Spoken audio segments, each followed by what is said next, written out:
Well, this is Silkstone, and we're at the site of the start of the Silkstone Waggonway, which was a horse-drawn railway that connected between the railway lines and Barnsley Canal in the 19th century.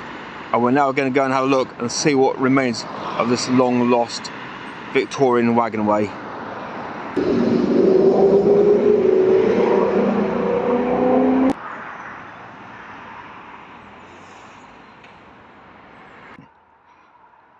The track bed starts along this small cutting just behind the truck we've just seen.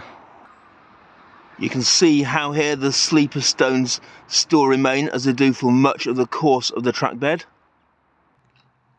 including the small holes in the centre where the rails would once be fitted.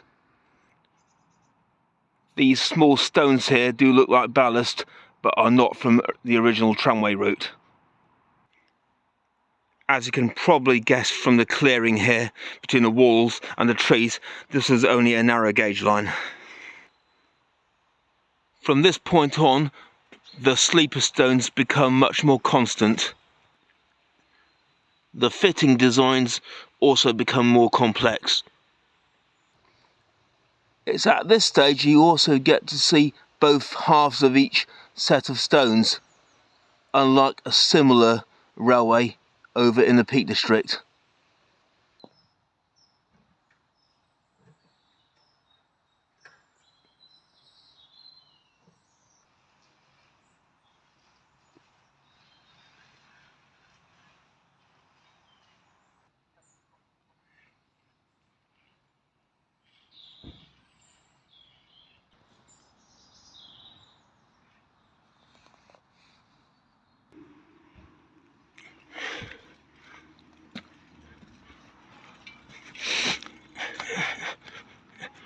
It's estimated that the gauge of the track would have been about 2.5 feet. A pretty tight squeeze for the horse's legs to fit between, wouldn't you think?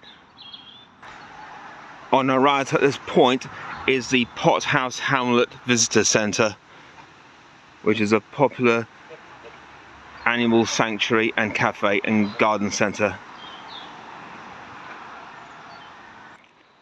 We now arrive at a level crossing. Well, they did have them back in the 18th century, shall I say. Not sure the buses were that bright though in that day.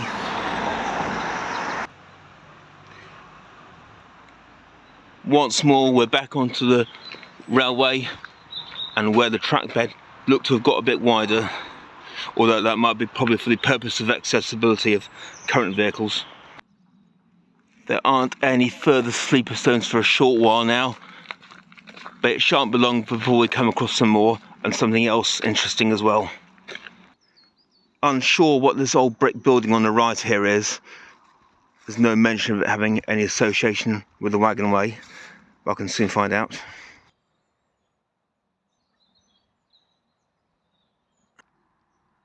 Once again we arrive back at the sleeper stones, and there's something more here to see as well.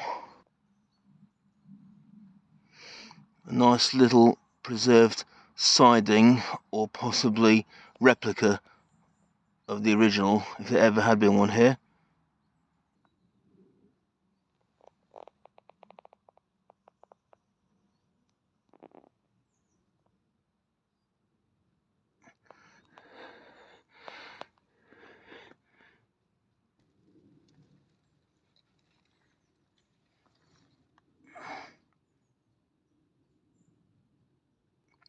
As I guessed correctly, approximately 2.5 foot between the two rails. And the commemorative plaque, just to confirm I've got the right railway. We emerge at some sort of junction here, but I don't think the tramway went in both directions, so we're going to turn right. Not that it looks it, but we are still on the same track bed. I think a few more of these is evidence enough of that.